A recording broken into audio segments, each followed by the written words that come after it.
Good morning, I'm Nikki Stanzione. And I'm Kristen Van Dyke. And this is New Mexico Style. Welcome to Monday morning. I love that. Remember that shoulder shrug? What was that what it was called? Yeah. I don't know.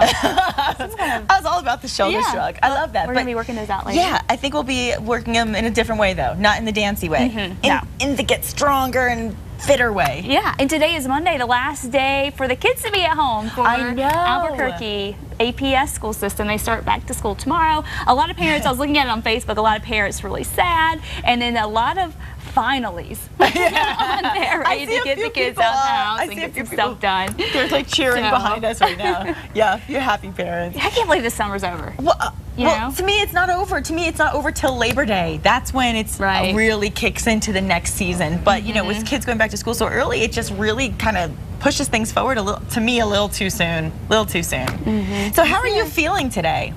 Good. Yeah? Yeah. When people ask you how you feel, do you ever say, man, I feel like a woman? You ever say that? No. You never do? No, really? I don't ever say that. I think you're lying. Oh, no. This is just wrong. Okay, yeah. See? This is why I don't sing. And look at, this is Myles and Tony, by the way. Big Eye 1079. I don't know what the heck Myles is doing, but what is that dance? He's got some moves. All right, let's hear Kristen singing.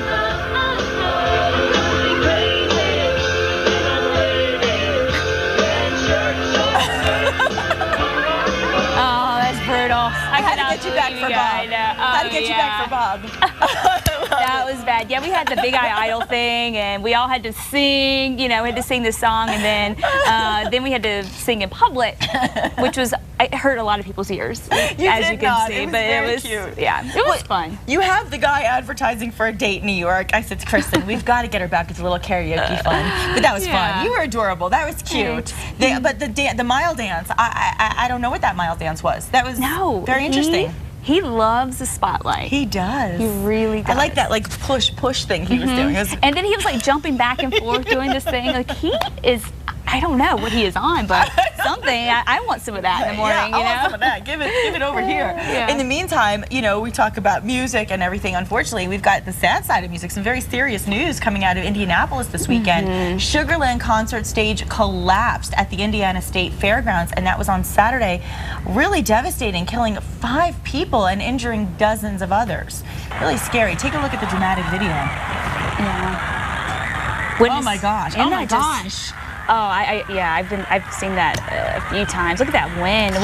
Witnesses say the storm came on so fast that the stage just snapped like a toothpick, like you saw just there. Forecasters warned of the conditions moments before this terrible accident. There were warnings actually issued for that storm just minutes before the winds actually kicked up. And those were 60, 70 mile per hour winds that blew through there and blowing that stage down. Just awful. It's just awful. Absolutely horrible. And Sugarland's Jennifer Nettles actually posted a message on the band's website. She wrote, "May God provide peace and healing to the people of Indianapolis." Certainly a horrible devastation to the band itself, just because those people were there to see them and have a good night, and who knew this kind of thing could happen. And the next concert is actually going to be Thursday at the Pavilion right here in Albuquerque, and as far as we know, the show will go on. So if you have those Sugarland tickets, don't worry, we're looking at a concert to be really fantastic. Yeah, I was talking to Tony Lynn and Myles actually this morning about it, and there have been a lot of rumors that they were going to cancel, but yeah, right now it's on. Okay, so good. We'll keep you updated. And you'll keep us forecasted. You know, you'll let us know what those winds are going to be, and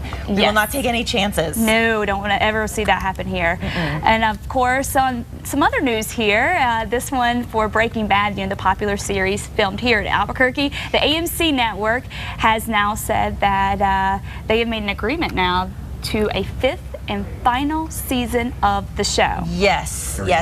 Now, here's the thing. Production on the final 16-episode run will begin early next year. Now, negotiations with series maker Sony Television had reportedly been very tense. We told you about this last week, with Sony even contacting other networks to see if they'd be interested in picking up the show if AMC bowed out. But what happened was basically they decided, let's give them a last season, and this one will make really long. We'll make it 16 episodes and give the writers and producers and actors a chance to really wrap things up and have, you know, nothing left untold. Yeah, and Vince Gilligan, the writer of the show, was actually quoted as saying that he was very happy with it. That 16 episodes is perfect, and they can wrap it up just the way they want to. So, you know, I think they're happy with the outcome. I think so too. I think so too. You can't keep the storyline going forever, and it's been so good. You would hate to see it get just drug out and just not be as good as it has been. It's won so many awards, and the season, of course, debut on July 18th earlier this year, had the series highest ratings ever. So it's doing really well. It's doing really well. We'll have them back again next year, which is good. And actually, Giancarlo Esposito here on Friday. Very exciting. Meanwhile, Walt Disney Studios' big screen adaptation of The Lone Ranger, which was scheduled to begin filming right here in New Mexico. This was really exciting news, starring Johnny Depp as Tonto and Armie Hammer as the Masked Man. All excited. Everybody's so happy. And it's been shut down. Yes, apparently studio heads were having difficulty cutting the estimated $250 million production cost to $200 million. So they would have had to cut out $50 million there, and they were just, it wasn't, didn't work out. Oh, that's so bad to hear. Silver City is where they were going to do the filming, and that would have been great to get all that money pumped into the state and, of course, into that area and highlight that area. And, you know, you would think Disney, come on, Disney. You have so much money. You make tons of money. $1 billion off of Pirates of the Caribbean, and only spent, like, what, 200 million, 150 million there. I mean, you can spend the money, I think. I think so too, and I would like Johnny Depp in our kitchen, actually. Yeah, that'd be great.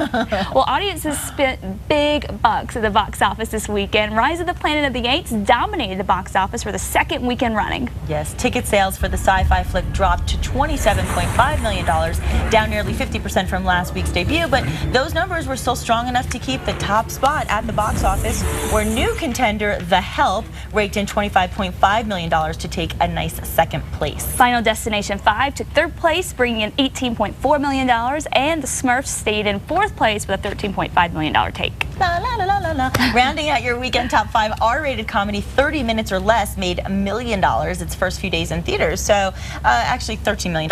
Not that bad for a start. It wasn't really, I didn't see a lot of advertising or promotion for it, so it's still a good showing for the first weekend out there. I didn't get to the movies at all this weekend. I still ask 3D Glee? No, Glee 3D. I haven't seen it yet. I guess I'll wait for it to go on DVD so I can own it. Well, yeah, it's not doing too. I think a lot of Gleeks must have that in mind because it's not doing too well. I think it only made like $5 million this past weekend. I know it didn't do as well as expected, but again, like you said, I think most of us that's one of those that you kind of want to watch at home so you can gleek out and sing and dance. But you don't get the 3D effect. That's a good point, unless you have those new 3D TVs. We should do one of these days. We will do a segment about TVs, and we'll talk. And go in TV shopping. Right, TV shopping. Because I mean, gosh knows, it's so hard to make a decision. There's so many things they throw out there. You got to get this. You got to have 1080 whatever and 1080p, however many hertz, 780 whatever. Yeah, plasma, LED, LCD. Listen to us. We're so smart when it comes to television technology. We will definitely have Comcast help us with that. Yeah. In the meantime, another big decision to make is what to wear every day because we have to figure out how the weather's going to shape up for us. So what can we expect in this wonderful new week? Well, you might want to dress down or fewer clothes because it's going to be hot. Yeah. Here's a look at the forecast.